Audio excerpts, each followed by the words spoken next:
श्री शिवाय नमस्तुभ्यम। हर हर महादेव। दोस्तों, आप सभी लोग जानते हैं कि 13 नवंबर 2024 के दिन यहां पर बुधवार को प्रदोष तिथि पड़ रही है। इसीलिए दोस्तों, इस दिन का महत्व बहुत ही ज्यादा बड़ा होता है, क्योंकि यह प्रदोष कार्तिक महीने में बुधवार को पड़ रही है और इस दिन महादेव और माता पार्वती की पूजा की जाती है। और इस दिन गेहूं के दाने का बड़ा महत्व होता है और इस दिन आपको 11 गेहूं के दाने वाला उपाय आप लोगों को जरूर करना चाहिए, जो कि पंडित जी ने अपनी अभी की शिव महापुराण की कथा में ही बताया हुआ है। तो दोस्तों, इस उपाय को आपको कैसे करना है, कब करना है, कहां पर करना है और उपाय को करते समय आपको किन किन बातों का ध्यान रखना है, ये सारी जानकारी हम आपको इस वीडियो में देंगे। तो चलिए दोस्तों, उपाय को शुरू करते हैं। देखिए, ये दिन इतना खास होता है, इतना महत्वपूर्ण होता है।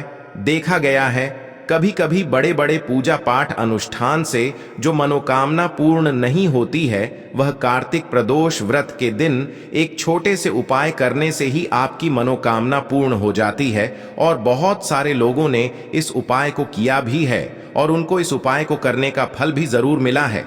अगर आप लोग भी इस उपाय को 13 नवंबर 2024 के दिन यहां पर बुधवार प्रदोष के दिन करना चाहते हैं, तो आप इस उपाय को पहले अच्छे से समझ लेना, सुन लेना, उसके बाद करना।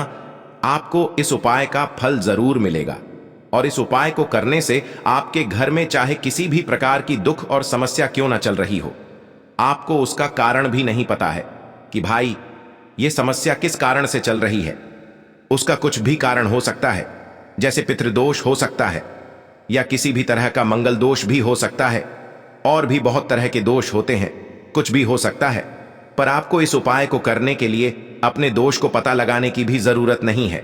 13 नवंबर 2024 के दिन यहां पर बुधवार प्रदोष के दिन इस 11 गेहूं के दाने वाले उपाय को आप लोगों को कर लेना है। दोस्तों, अब हम समझते हैं इस वाले उपाय को हमें करना किस समय है। तो सबसे पहली बात दोस्तों, हम समझते हैं कि यह गेहूं के दाने वाला उपाय करना किसको है। तो देखिए, यहां पर सीधी सी बात है कि यह गेहूं वाला उपाय जो है, यह किस लिए किया जा रहा है। यह मनोकामना को पूर्ण करने के लिए किया जा रहा है, या आपके जीवन में जो दुख और परेशानियां हैं उनको दूर करने के लिए किया जा रहा है, या आपका कोई बड़ा काम है जो कि नहीं हो पा रहा है, आप उसके लिए इस उपाय को कर सकते हो। तो सीधी सी बात यह है कि आप अपनी किसी भी प्रकार की मनोकामना के लिए इस वाले उपाय को कर सकते हो। तो यह उपाय वह व्यक्ति कर सकता है जिस व्यक्ति को अपनी किसी भी प्रकार की मनोकामना भगवान विष्णु जी से और माता लक्ष्मी से पूर्ण करवानी हो। और अगर कोई भी माताएं बहनें जो है अपने घर की सुख और शांति के लिए, घर में धन समृद्धि को बढ़ाने के लिए यह वाला उपाय करना चाहती है, तो घर की जो बड़ी माताएं बहनें होंगी वह इस गेहूं के दाने वाले उपाय को विशेष रूप से करें, क्योंकि माताएं बहनें घर की लक्ष्मी होती हैं और जब घर की लक्ष्मी कोई विशेष उपाय करती है तो उसका फल ही बहुत जल्दी मिल जाता है और बहुत बड़ा होकर मिलता है। अन्यथा इस उपाय को कोई भी व्यक्ति कर सकता है, चाहे वह बड़ा हो, चाहे वह छोटा हो, चाहे वह बच्चा हो। जिस व्यक्ति को यह 11 गेहूं के दाने वाला उपाय समझ आ गया, वह व्यक्ति इस गेहूं के दाने वाला उपाय को इस प्रदोष व्रत के दिन जरूर करे, क्योंकि उसको इस उपाय का फल बहुत ही जल्दी मिल जाएगा। क्योंकि 13 नवंबर 2024 के दिन यहां पर बुधवार प्रदोष के दिन भगवान शिव और विष्णु भगवान जी बहुत आसानी से प्रसन्न हो जाते हैं। तो आइए अब हम समझते हैं कि इस गेहूं के दाने वाले उपाय को आपको करना कैसे है और इस उपाय को करने का जो समय है वह क्या है। लेकिन उससे पहले जो भी मेरे भाई, मेरी प्यारी बहनें आज चैनल पर पहली बार आए हैं या मेरी आवाज आज पहली बार सुन रहे हैं, अगर आप भी महादेव के सच्चे भक्त हैं तो वीडियो को लाइक और चैनल को सब्सक्राइब जरूर कर लें और कमेंट बॉक्स में लिखे हर हर महादेव, जय मां लक्ष्मी। तो देखिए, इस प्रदोष के दिन किए जाने वाले यह 11 गेहूं के दाने वाले उपाय जो उपाय है, यह मुख्य रूप से शाम के समय होगा। किस समय होगा? शाम के समय होगा। आपको कोशिश यही करनी है कि शाम के समय हम इस गेहूं वाला उपाय को कर ले। पर किसी कारणवश अगर आप शाम के समय इस उपाय को न कर पाओ, आपको कहीं काम से जाना हो या किसी और काम की वजह से आप उपाय को न कर पाओ, तो आपके पास फिर दूसरा मौका रहेगा जो कि सुबह के समय का रहेगा और प्रदोष काल का रहेगा। अब भाई, प्रदोष काल का समय भी बहुत ही लोगों के मन में प्रश्न बन जाता है कि भाई यह समय होता कब है, कितने बजे से लेकर कितने बजे यह समय होता है, ताकि हमें उपाय के लिए जो है करने का समय पता लग जाए तो हम आपको बता दें। प्रदोष काल का जो एक समय होता है, शाम का समय, वह होता है शाम के 6 बजे से लेकर शाम के 7 बजे के बीच का। इस समय के बीच में आप उपाय को करेंगे तो आपको उस उपाय का जरूर फल मिलेगा। तो शाम के 6 बजे से लेकर शाम के 7 बजे के बीच में आप लोग इस गेहूं के दाने वाले उपाय को कर सकते हो। तो भैया, बहुत सारे लोग यहाँ पर यह प्रश्न भी जरूर करेंगे कि भाई हम तो नौकरी पर जाते हैं, हम अपनी ड्यूटी पर जाते हैं और आने में हमें देर हो जाती है, तो उस जगह पर हमें क्या करना चाहिए। तो देखिए, उन लोगों को भी टेंशन लेने की जरूरत नहीं है। अगर आप लोग इस उपाय को शाम के समय प्रदोष काल में कर रहे हैं और अगर आपको आने में देरी भी हो जाती है, आप आने में 7 बजे तक आप नहीं पहुंच पाते हो, तो भाई आप 7 या रात 8 बजे तक भी अगर उपाय को करोगे तो भी चल जाएगा। और अगर इससे भी थोड़ा देर हो जाती है तो भी आप उपाय को कर सकते हो, क्योंकि 13 नवंबर 2024 बुधवार प्रदोष का दिन है। यह दिन एक ही बार आता है पूरे साल भर में, इसलिए जब आपको मौका मिल जाए तब आप इस उपाय को जरूर कर लेना। कोई भी उपाय हो, आप कभी भी कर सकते हो। प्रदोष के दिन बस कोशिश करना कि समय के थोड़ा मतलब अंतर्गत ही कर लो, पर किसी कारणवश अगर ना कर पाओ तो फिर आप थोड़ा देरी से भी कर सकते हो, आपको उपाय का फल जरूर मिलेगा। तो देखिए, कार्तिक मास के दिनों में विशेषकर श्री हरि विष्णु और श्री कृष्ण और भगवान शिव और माता पार्वती का पूजन किया जाता है। अब साथ ही साथ प्रदोष का दिन भी पड़ गया है, तो ऐसा समझ लीजिए आपके जीवन में धन भी आएगा, सुख भी आएगा, धन बढ़ेगा भी, और साथ ही साथ आपके जीवन के सारे संकटों को भगवान शिव जी दूर कर देंगे। तो चलिए सबसे पहले बात कर लेते हैं, सबसे पहले उपाय की, जो कि प्रदोष वाले दिन आपको विशेष कर करना है। और इस उपाय को करने से आपकी कोई भी ऐसी इच्छा, कोई भी विश जो अभी तक अधूरी है, पूरी नहीं हो रही है, तो आपकी बड़ी से बड़ी विश और मनोकामना भी पूरी हो जाती है जब आप प्रदोष वाले दिन इस पहले उपाय को कर लेते हैं। देखो, गुरुजी ने कहा है कि अगर बुधवार के दिन प्रदोष व्रत पड़ जाए तो इस दिन आपको 11 गेहूं के दाने वाला उपाय तो अवश्य ही करना चाहिए। देखो, सबसे पहला उपाय, यदि आपके जीवन में कर्जा बहुत अधिक है, आपके जीवन में संकट बहुत अधिक रहते हैं, आपके ऊपर बहुत अधिक विपदा आ रही है, बार बार आपको अपने व्यापार में और अपने धन में हानि देखने को मिल रही है, यानी कि आपको प्रत्येक कार्य में हानि हो रही है, तो आपको यह उपाय करना चाहिए। देखिए, इस उपाय के लिए आपको 11 गेहूं के दाने आपको लेने हैं। ठीक है, 11 दाने लेने के बाद में आपको जरूरत होगी चावल के दानों की। 11 चावल के दाने और 11 गेहूं के दाने, और चावल के दाने खंडित नहीं होने चाहिए। अब आप कहोगे भैया गेहूं कहां से लेने हैं? देखो, आपको किसी भी किराना स्टोर पे गेहूं के दाने मिल जाएंगे, जाके ले लेना, ठीक है ना। 11 गेहूं 11 चावल के दाने लेने हैं। साथ ही साथ आपको एक तांबे का लोटा लेना है और उस तांबे के लोटे में आपको जल भरना है। जल आपका खुद के घर का होना चाहिए, मंदिर का नहीं होगा। अब आप ये सब सामग्री लेकर पहुंच जाओगे महादेव के शिवलिंग के पास में शाम के टाइम पे प्रदोष काल में। देखो, जब आप ये उपाय कर रहे हो तो अपना फेस रखना उत्तर दिशा, नॉर्थ डायरेक्शन की तरफ। अब यहाँ पे जो मैं आपको क्रम बताने जा रहा हूं ना, उस मेरे क्रम को बहुत ध्यान से सुनिए।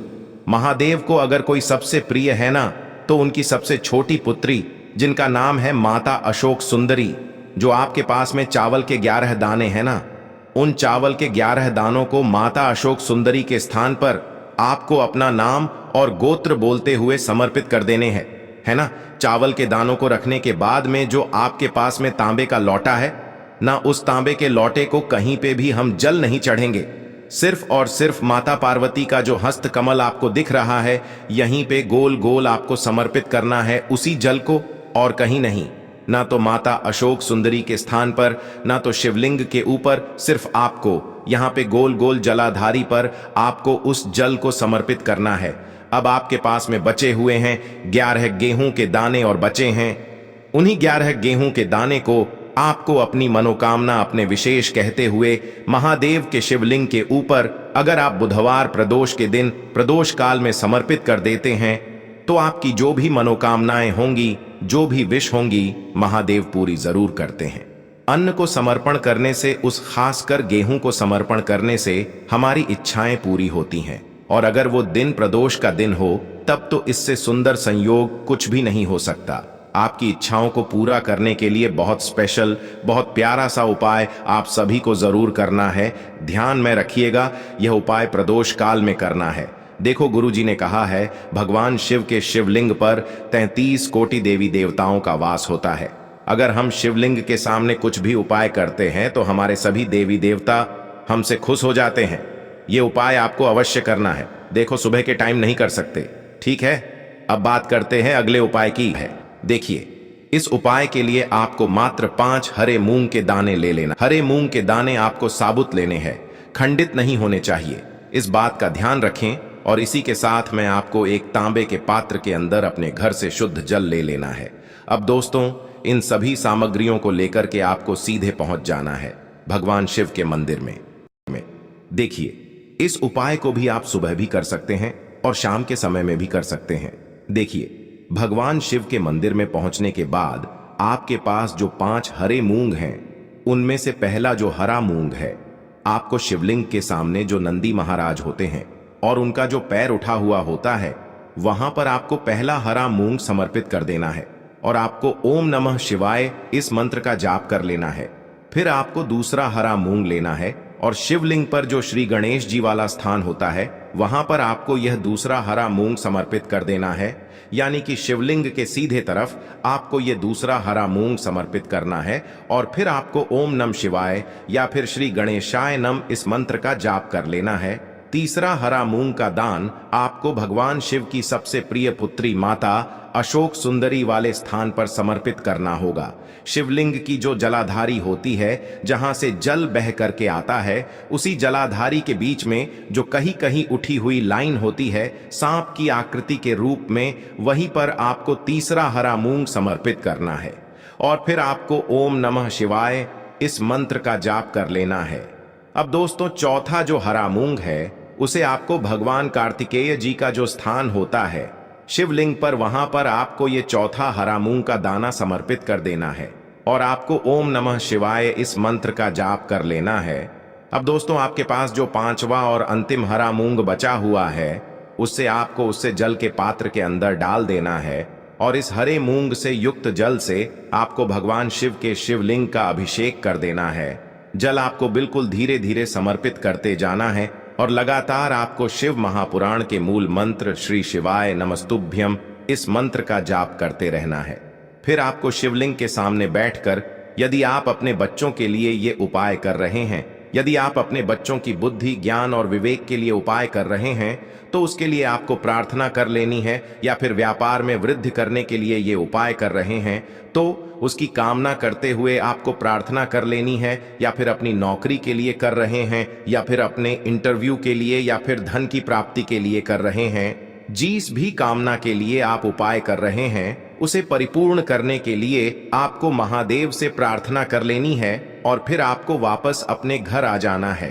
पूज्य गुरु जी ने कहा है कि जो भी व्यक्ति इस उपाय को कर लेता है तो यकीन मानिए आपके जीवन की जो सारे संकट, कष्ट और बाधाएं ही वो सभी समाप्त होंगे। अब हम बात कर लेते हैं तीसरे उपाय की। देखिए, इस उपाय के लिए आपको 2 दीपक लेने होंगे। दोनों ही दीपक आप मिट्टी के भी ले सकते हैं और दोनों ही दीपक आप शुद्ध आटा मढ़कर उनके भी तैयार कर सकते हैं। आटे के दीपक को सबसे विशेष माना गया है। अब दोस्तों, दोनों ही दीपक के अंदर आपको शुद्ध घी का प्रयोग करना होगा और एक दीपक के अंदर आपको गोल रुई की बाती का प्रयोग करना होगा और एक दीपक के अंदर आपको लंबी बाती का प्रयोग करना होगा। लंबी बाती वाले दीपक के अंदर आप मौली वाला जो धागा आता है कलावा का, उसकी बाती का प्रयोग भी आप लंबी बाती वाले दीपक के अंदर कर सकते हैं। देखिए, 2 दीपक वाला ये चमत्कारी उपाय केवल रात्रि में ही किया जाता है, इसीलिए आपको इस उपाय को बहुत ही ध्यान से समझना है। इसी के साथ में आपको 11 काले तिल के दाने लेना है और इसी के साथ में आपको मात्र 1 चुटकी हल्दी भी लेनी होगी। अब दोस्तों, यह सभी सामग्री लेकर के आपको रात्रि के समय पहुंच जाना है अपने घर में जहां कहीं भी तुलसी जी का पौधा, तुलसी माता का निवास स्थान है, वहां पर देखिए दोस्तों, सबसे पहले तो आपके पास जो एक गोल बाती का दीपक, उसे आपको तुलसी जी के वहां पर प्रज्वलित करना है। दीपक को प्रज्वलित करते समय आपको ओम नमो भगवते वासुदेवाय इस मंत्र का 11 बार जाप कर लेना है। अब देखिए दोस्तों, आप जो 11 काले तिल के दाने लेकर के आए हैं, उन्हें आपको अपने सीधे हाथ में रखना है और जो आपने गोल बाती वाला दीपक प्रज्वलित किया है माता तुलसी जी के वहां पर, उसके ऊपर से आपको इन 11 काले तिल को घाटी की दिशा में घुमाना है। आपको अपना नाम और अपनी गोत्र को बोल देना है और फिर आपको इन काले तिल को उससे जलते हुए दीपक के अंदर डाल देने हैं। देखिए, काले तिल भगवान विष्णु के पसीने से उत्पन्न हुए हैं और जब भी हम यह दीपक बुधवार की रात्रि में प्रज्वलित करते हैं तो इससे हमें हमारे कर्ज में राहत मिलती है, हमारे जीवन में धन प्राप्ति के नए नए मार्ग खुलते हैं, हमारा अगर कोई भी कार्य रुका हुआ है तो वह भी परिपूर्ण होता है। देखिए, गोल बाती का जो दीपक है, विशेषकर हम माता तुलसी के वहां पर भगवान विष्णु और माता लक्ष्मी के निमित्त प्रज्वलित कर रहे हैं। इस प्रकार से आपको ये दीपक प्रज्वलित कर देना है।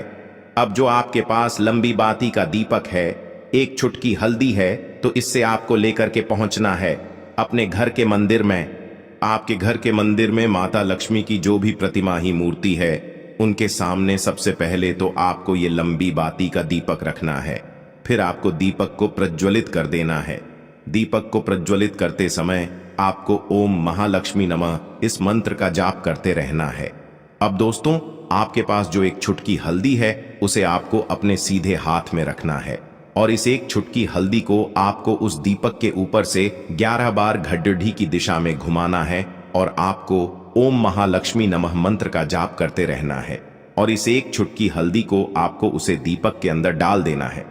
देखिए, एक चुटकी हल्दी वाला जो दीपक है आपके जीवन से दुर्भाग्य को समाप्त करता है, माता लक्ष्मी की आपको कृपा प्राप्त करवाएगा, धन प्राप्ति के आपके जीवन में नए नए मार्ग बनाएगा। गुरु जी द्वारा बताए गए ये सब सिद्ध उपाय है।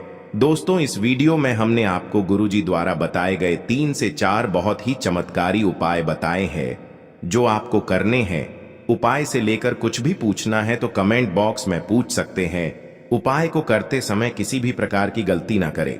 अगर आपको हमारी वीडियो पसंद आए तो हमारे इस चैनल को सब्सक्राइब जरूर करें, वीडियो को लाइक जरूर करें। हर हर महादेव, ओम नमः शिवाय।